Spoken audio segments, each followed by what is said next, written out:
Welcome into First Take from Los Angeles. The ESPYs are today. We are fired up. Skip Bayless, Stephen A. Smith. I'm Molly Karam. I'm already seeing the stares happening. Did you get any sleep last night? I got a lot of sleep last night. I was hanging out in Beverly Hills for dinner with my man Eric Braden. Of course you were, BA. Star, Young and the Restless. He treated me to dinner last night. Appreciate it, big boy. So I had a nice time with him. But after that, I came back and went to bed. I actually watched the baseball game. Yeah. Okay. Good morning, guys. Good for you. Good for you.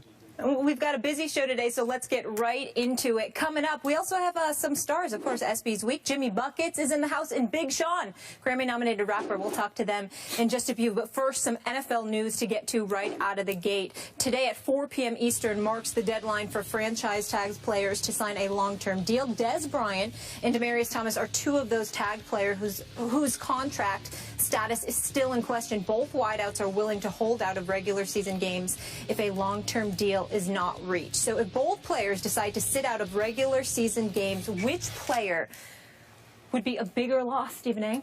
As shocking as this may be for people to hear from me, I'm going to say the loss of Demaryius Thomas would be a bigger loss than Dez Bryant. I am shocked by that. But let me explain myself. Dez Bryant is a big-time talent. You know that I know that. You know that I know how much he saves the day for Tony Romo, at least when DeMarco Murray wasn't being ran into the ground with 392 carries, and then an additional 57 receptions, for about 450 touches last season. Numbers. Okay? But we understand that. But here's where things get very, very interesting, and this is why I say Demaryius Thomas is a tremendous loss and would be a bigger loss than Dez Bryant. When you look at Demaryius Thomas and what he brings to the table, the 111 receptions, the 1,600-plus yards, the last 3 seasons being 1,400-plus yards, the multitude of receptions that he has, the fact that he was targeted 184 times last year, even though the Emmanuel Sanders, the Wes Welkers of the world get targeted as well, the reason why Demaryius Thomas is such a huge loss is because of the health of Peyton Manning. It's questionable right now. The fact that Peyton Manning, with his arm strength, his health, attrition, age, and all of those things coming into the equation, believe it or not, Skip, what I'm saying to you, even though the same could be said to a degree with Tony Romo, I think Tony Romo being a bit younger, having a stronger arm, I think that he's capable of doing more if asked to do so without the services of Dez Bryant. Although I don't think it would help, it would hurt, he still is capable of doing more. We ended the season last year with questions as to whether or not Peyton Manning was going to retire. We wondered how much he had left strictly due to health reasons. We know what his abilities are, and nobody's questioning that. But we question those things. We question the velocity on his throws, his arm strength, etc., etc.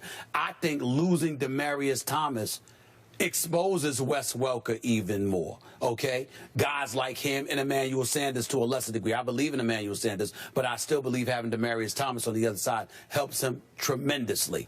Without Demaryius Thomas, I think the Denver Broncos are hurt across the board because you're forced to rely more on Peyton Manning, and health-wise because of age and attrition. I don't know if we could do that. Okay, now you have slipped out the back door of our original argument by turning it into a Peyton versus Romo argument on the health score, right? To some degree, the fact is that no matter how great a receiver is, if you don't have a quarterback that can get you the football, what does it matter? So to me, it's part and parcel. It comes together. But I have to deal with this question as if Peyton, even at age 39, will be healthy and that Tony Romo will be healthy. Well, go ahead and do that. You have the freedom to do that. Okay, I'm going to take the freedom to do that because to me, this isn't even close. To me, Dez Bryant would be a far bigger loss to the Cowboys going into this year. And again, I think they should have Super Bowl aspirations. You don't. But I do. I'm being realistic about that. A much bigger loss than Demaryius would be to the Broncos here right now going into the start of this regular season because it's very simple to me. Dez is better than Demaryius. He's a more explosive game changer than Demaryius is, and I think you would agree with that part, I do think he's slightly better. Okay. I don't think it's by a landslide the way you said. And if Peyton is healthy, as much as I love my boy Romo, I'm going here, man. Peyton is a better all-around thrower of the football than Tony Romo is. He's a better passer. He's a better general. He's a better field master than Tony Romo is. So I'm going to trust a Peyton who, by the way, has a #2 receiver, guy we've had on the show a number of times, Emmanuel Sanders, who made the Pro Bowl last year. 1,400 yards. Yeah. His numbers are beyond Dez, even though Dez is obviously better than Emmanuel is. But when you catch 101 for 1,404 and you make the Pro Bowl, and that's your #2 option, I'm going on Peyton's side on this one because my #2 wide receiver, I know there's a Jason Witten and I know there's a Cole Beasley, and I love them both. But if we're talking wide receiver options, Terrence Williams is not Emmanuel Sanders. Would you agree with that? I agree with that. Terrence Williams had about a third of what Emmanuel did in yards, I mean in overall catches, and about half the yards. Well, so wouldn't you think that's big advantage to Peyton Manning to be able to throw to Emmanuel Sanders versus Terrence Williams, right? Yes, but what I'm saying to you, Skip, is that, see, you want me to ignore the health of Peyton Manning. I can't do that based on how last season ended. And so when we're talking about Demaryius Thomas and we're talking about Dez Bryant, why are we talking about them? Because both of them are looking for future long-term deals, okay, with their respective teams. They don't aspire to be franchised, all right, franchise tagged. So as a result, I'm looking at them right now and I'm saying there's a possibility that if they hold out, if they elect to hold out, okay, who would be the bigger loss? And I'm saying to you, when I look at the Denver Broncos, everything rides, shines and sets, with Peyton Manning. Peyton Manning threw the ball almost 600 times last year. Tony Romo didn't even throw it 450 times last year. So when you give me those numbers, I'm saying to you, in terms of volume, of course Emmanuel Sanders may have better numbers than others. Of course Demaryius Thomas may have better numbers because Peyton Manning is throwing the football significantly more than Tony Romo had to because of DeMarco Murray's presence. But in the end, I'm looking at a guy like Demaryius Thomas, and I'm telling you, he has the abilities that he has. But more importantly, without him, you're asking Peyton Manning to potentially do more because we've seen Wes Welker's game. We've seen Julius Thomas and how sporadic he can get. We like Emmanuel Sanders, but Pittsburgh didn't really mind letting him go because they had Antonio Brown. So in other words, even though he's gifted, there may be perceived limitations to his game. We know there's limitations to Wes Welker's game. Julius Thomas needs to step up and be more consistent. Without Demaryius, he's gone. Yeah, he's gone. I'm sorry, I forgot about that. You're right. But what I'm saying to you is that considering all of that, I'm looking at Peyton Manning and what you're asking of him. And I'm saying, look, I don't know how much you can pull that off without Demaryius Thomas. As great as Peyton Manning is, there were questions as to whether or not this brother would consider retiring. Okay. I don't have any questions. I still think he will have a great year this coming year if he doesn't get hurt. But my boy Romo is one hit away from a third back surgery that could end his career. And what about Peyton Manning? Well, I'm just saying, but I'm having to go with both of them being healthy to do this argument. Because Peyton Manning, watch what he'll do with Virgil Green, now the replacement for Julius Thomas. Watch him turn him into a star. Watch him turn into some no-name guys into stars down that roster. Some Jacob Tammey, he's not there anymore, but Blair White back in the Indy days. He always finds some guy that we've never heard of and turns him into a shockingly effective NFL receiver. Let's also not forget to mention Gary Kubiak's there, so it's a new system, so they might be running the ball more. They may be running the ball. And DeMarco is not there, so they might be throwing a little less there as well. Yeah, but see, here's the thing. DeMarco's not there, so Dallas, I assume, will be running the ball more. I mean, throwing the ball more.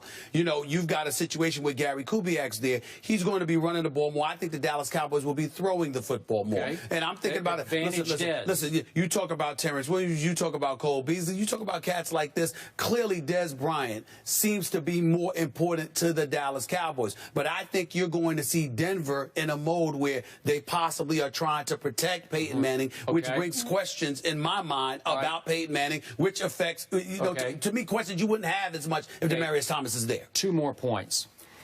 You mentioned this in your earlier argument, but when Tony Romo gets in trouble, as he did against the Houston Texans, remember that game at Jerry World last year? He just throws jump ball bombs up for Dez Bryant. Demaryius can't do that. And no disrespect to Demaryius, but he can't do that.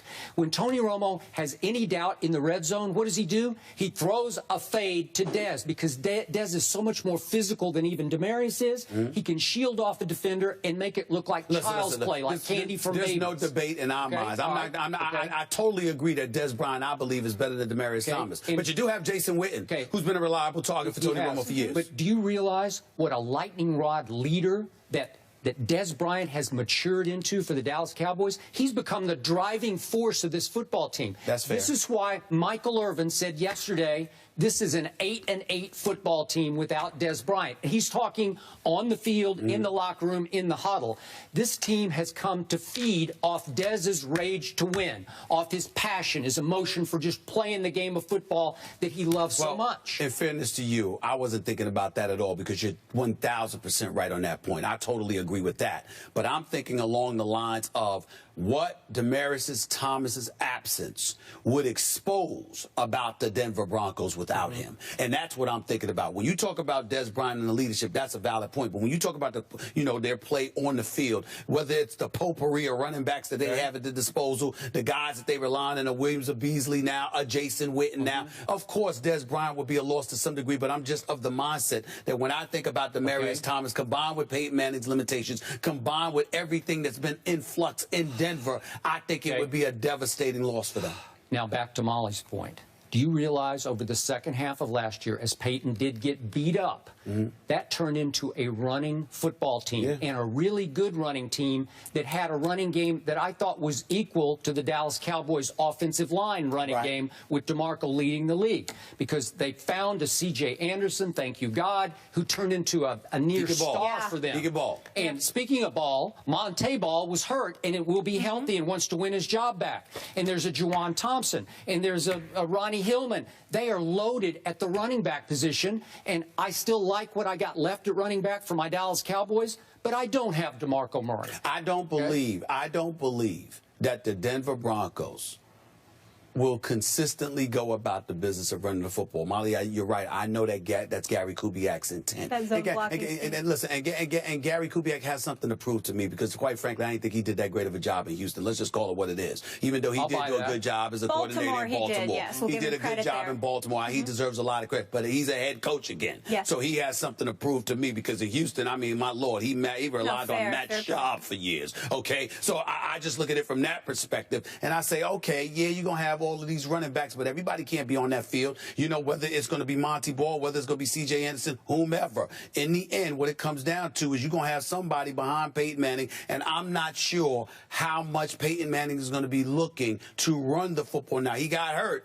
You know, that game against St. Louis, you know, he got popped silly pretty good, and he was never the same after that. Hopefully he'll recover. If that happens, I can't see them just handing the ball off to brothers and not letting Peyton Manning fling it, especially with Wes Welker and those boys back there and Emmanuel Sanders. I'm just of the mindset, you don't have Demaryius Thomas, it's going to expose the rest of those brothers. That's my thing. But you have a point about Dez Bryant that I didn't realize, I didn't think about, rather. Okay, what's your bottom line on this? By 4 o'clock today, either or both get done? One of them is going to get done. I don't think both of them are going to get franchise tagged. If that happens, if I'm the Players Association, I completely agree with their position. I'm investigating collusion, because there's no way on earth that talent like this, 2 of the top 5 receivers in football, both get franchise. You got to remember, you can not only franchise tag them this summer. If you want to, you can franchise tag them next summer. Now, the 3rd year you could franchise tag them, but obviously that's inconceivable, because you get like a 120% bump in salary. That's not going to happen. But when you consider the fact that teams have that level of control, that's going to be a bad sign. And if I'm the Players Association, I'm ready to rumble. If both of these brothers get franchised, something's wrong with that picture. Definitely collusion needs to be investigated. Okay, this is just a gut feeling guess on my part. I think Dez gets done today, and I think Demaryius does not get done. Interesting. The last franchise tag player to hold out, Walter Jones in 2002, and if they skip those regular season games, also skipping $750,000 paychecks. We'll find out today, as the guys mentioned. But up next, we go to the association. Jimmy Buckets is here. We can't wait to talk to him. Had a breakout season, led the Bulls in just about every category. Not bad. Not bad. I like the dapper look. Look at this. The shirt with the shoes. I see you. Yes. I don't want to get makeup on you. Nice to meet you. What's up, big time? Good to see you, baby. Looking smooth with the kicks, too. First Take is presented by Bass Pro Shops. Your adventure starts here. And in part by Ace, the helpful place. And State Farm. Find your agent at statefarm.com.